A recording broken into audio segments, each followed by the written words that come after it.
Saudara KPK melakukan operasi tangkap tangan di kantor pelayanan pajak Banjarmasin. Otoritas kantor pelayanan pajak menyatakan akan kooperatif dan menunggu informasi resmi dari KPK terkait dengan OTT tersebut.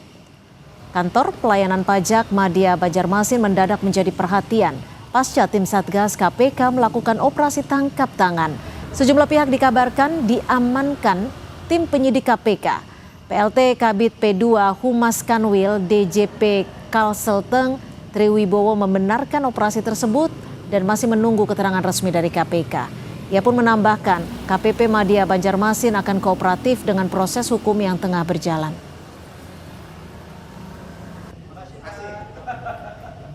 Bahwa sampai dengan sekarang kita belum tahu terkait dengan kasus ini yang terjadi. Jadi mohon kepada teman-teman media untuk bersabar. Jadi nanti akan ada press release resmi dari kantor pusat DJP. Jadi mohon ditunggu ya press release resmi dari kantor pusat DJP. Tapi memang ada yang diamankan. Demikian yang bisa saya sampaikan. OTT-nya di sini atau di mana, Pak? Kan sudah teman-teman lihat di berita itu. Jadi silakan ditunggu aja ya. Jadi itu saja.